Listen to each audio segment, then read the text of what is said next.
Hello everybody, this is the Starving Martian, and today we are continuing our look at Mars Attacks The Revenge, the trading card series from Topps. I don't often do these trading cards reviews, back to back like this, but we are at the tail end of our Mars Attacks trading card sets. You guys have been very patient, and I appreciate that, and so we're just moving right along. If you remember, in the end of part one, if you missed that, just click on the name Starving Martian. You'll find my playlist for the Mars Attacks trading cards. But we ended off with the Martians getting ready for their counter-strike. They had abducted some Earthlings, were removing their faces, and here we see why. In card number 16, Human Disguises.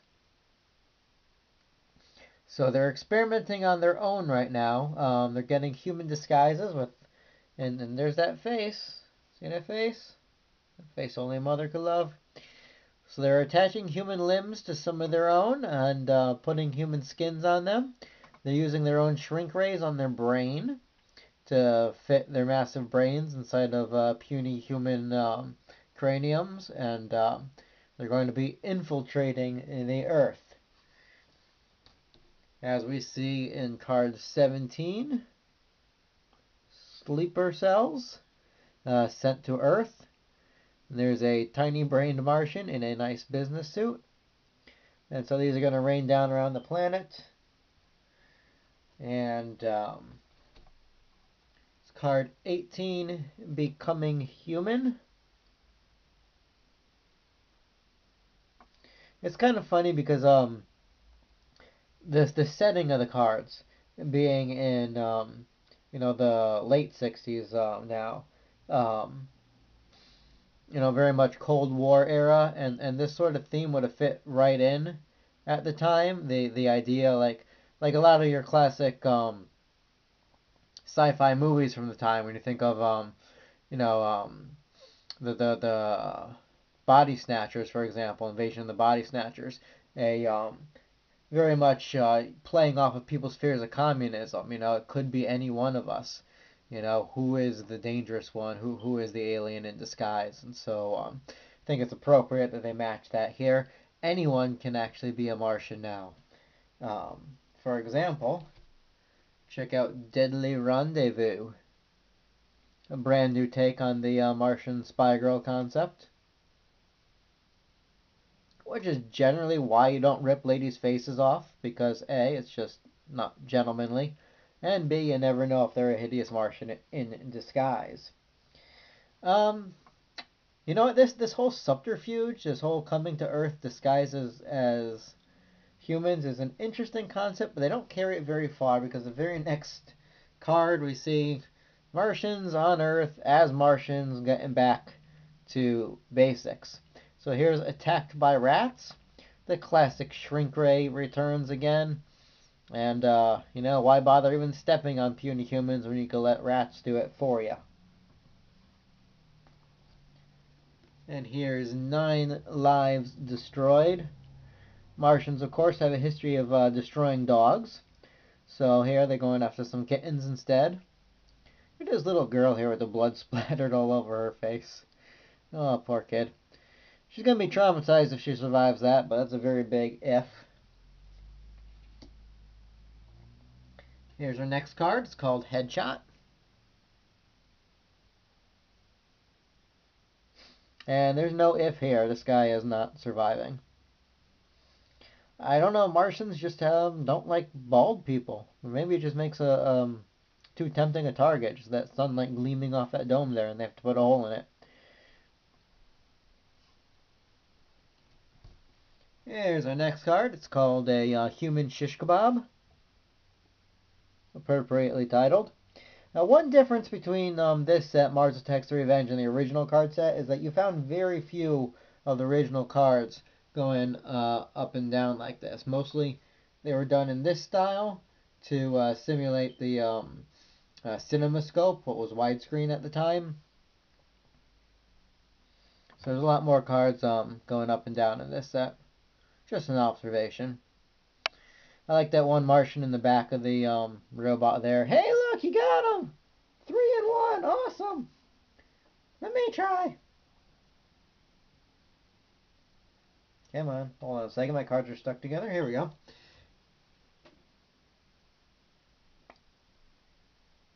This one's called Making Change. And I would definitely say it's not a change for the better. That card down there reminds me of Speed Racer.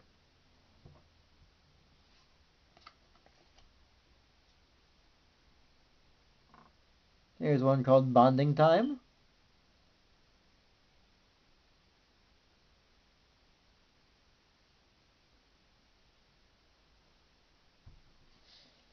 Little daddy-daughter time goes awry.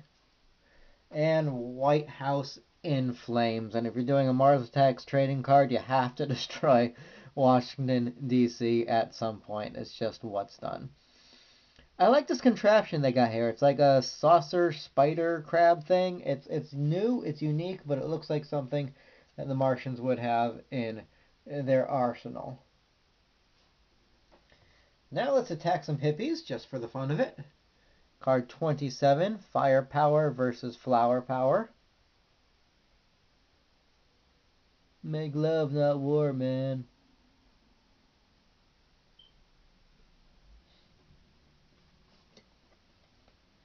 And card 28, Liberty for None. And then the Martians have giant robot squids, because why not?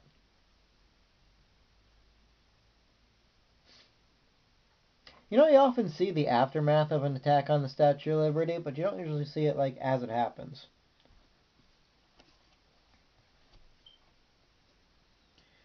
Here's a card called Terror in the Toy Aisle. Whenever people draw toy stores, like I've noticed this in comic books, it's like they've never been in one. Like, what toy store would just have shelves and shelves of like this one robot guy? I don't know. But I do like the expression on that Martian's face. It's like there's nothing too petty for them. Want to jump out and spook a little kid just for the fun of it? Yeah, go ahead and do that. That's why I love Mars Attacks. You know, it can be graphic, it can be gory, it can be nasty, but you know, it's just the Martians have so much fun with what they're doing. I think it's the same reason people like Gremlins. Gremlins is basically Mars Attacks without the gore. There's just something about watching these mischievous creatures run around causing mayhem and panic and just loving it, you know. Half of you hates them for it and half of you wishes you could be them. So here's Hunted by Hounds. If this looks familiar, it's because this picture is actually used on the side of the box I showed off in the last video. But, so this is the card, Hunted by Hounds. Yeah, Mars has some interesting hounds. And I think it's interesting that Martians seem to hate Earth dogs, but they have their own. And this thing reminds me of something out of Masters of the Universe. This looks like something Skeletor would ride. And really, what is a Martian if not Skeletor with a brain, right?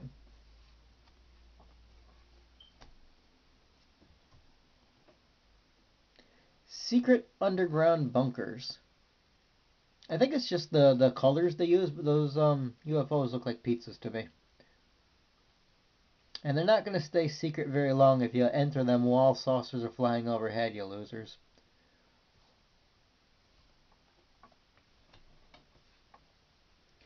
Card 32, Freshly Squeezed.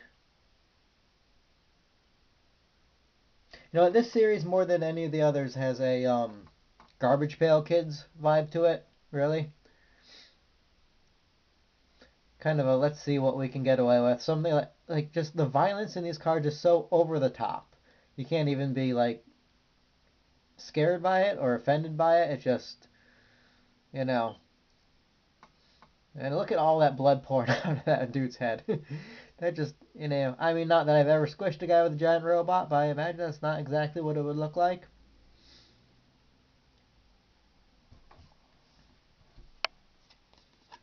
And Crushed by Tanks. It's one of those cards that delivers exactly what the title tells you. Hey, there's tanks, and this guy's getting crushed by one.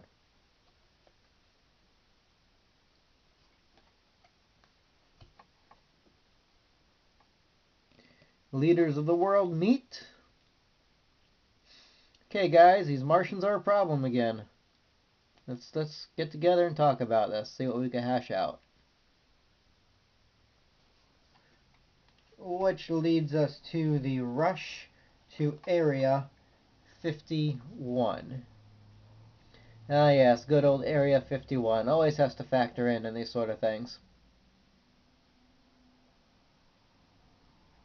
So what is in Area 51 that these guys are rushing to? Why the panic?